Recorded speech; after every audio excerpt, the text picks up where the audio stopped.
এ কথা বলা শেষ আর একেবারে লাঠি দিয়ে দুটো ভারী দিল, আমি জায়গাত পড়ে গেলাম।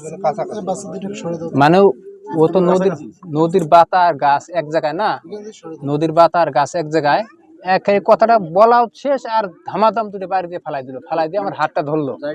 আমার বাংলাদেশে একদম গাছের গোড়ে, গাছগুলো তো পুরুপ আছে। তা হাতটা যখন ধরলো, ধরার পর আমি রাইফেলের মাথাটা ধরলাম, তখন সবাই যে আমাকে ছাড়া নিল। হ্যাঁ, ওরা চলে গেল। বিএসএফ ছিল 4 জন, 2 জন ছিল বাংলাদেশের ভিতরে আর 2 জন সীমানাত ছিল। এখন তো এই যে বিজিবি বললাম, বিজিবি আসলো, শুনলো, দেখলো, দেখতেছে। না না না, বিজেপি কি সংবাদ পেয়ে আসছে না? আমরা সংবাদ দিছি, ডিউটি ছিল এখানে, কিন্তু ও তো দেখে নাই, পরে সংবাদ দেওয়া মাত্র তারা আসছে। না না না, এরকম কিছু হয়নি। না, এখন যার মুখ থেকে শুনলেন তাকে জিজ্ঞাসা করেন, আমি তো অসুস্থ এখানে পড়ে আছি, আমাকে তো নিয়ে আসলো পরে। স্থানীয় লোকজনকে আমার ভাই ছিল, চাচাতো ভাই ছিল, আমার ভাই ছিল, আর যারা মনে করেন যে ছাগল গরু নিয়ে গেছিল, তারা তো মনে করেন যে নদীর ওপারে বাংলাদেশে বিএসএফ আসছে, তারা নদী পার হয়ে বাংলাদেশে গেছে। এই পাশে খেতে তো মনে করেন যে আবাদ সুবাদ আছে, তারা নদী পার হয়ে তারা আসছে। আচ্ছা, এই যে যারা গেল আপনার সাথে, মানে আপনার আনার জন্য, তারা কি তাদের সঙ্গে কোনো ধস্তাধস্তি এরকম কিছু হয়েছে তাদের সঙ্গে?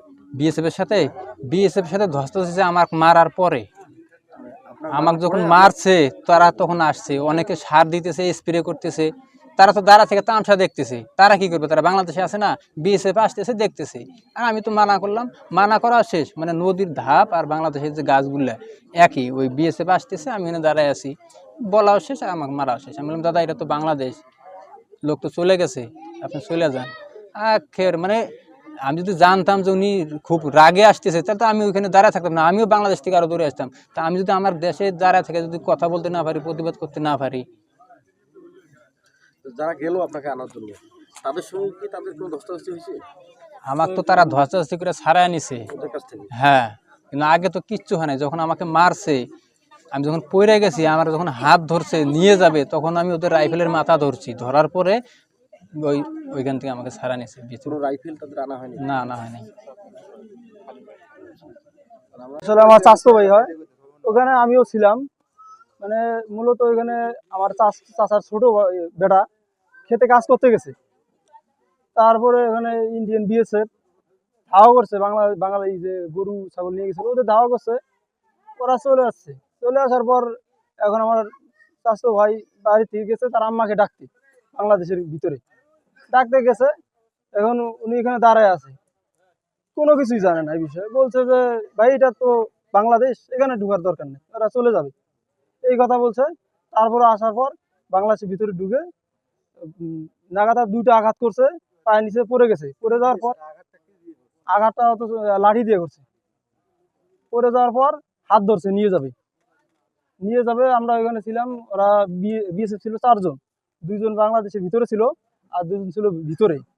তারপরে আমরা যখন সবাই ছিলাম ওখানে যাওয়ার পরে আমরা আমার ভাইকে নিয়ে আসছি এখান থেকে। এইটি বিষয় ধস্তাধস্তি করে নিয়ে আসছি, তাদের সাথে আমাদের কোনো মারামারি বা কোনো ইয়ে নাই। আমরা ছুটায় নিয়ে আসছি, নিয়ে যাইতে চাচ্ছিল, যদি নিয়ে যায় মেরে বাংলাদেশে ফেলে দেয় তোর তো পরবর্তীতে আমরা কিছু বলতে পারবো না। জি,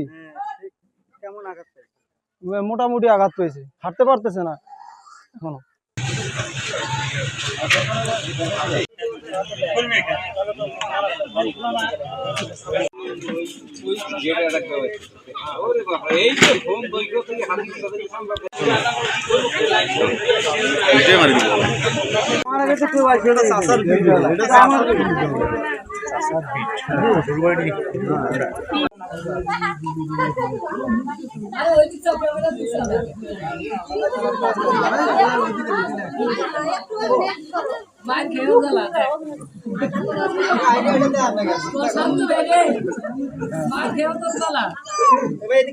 বক্তব্য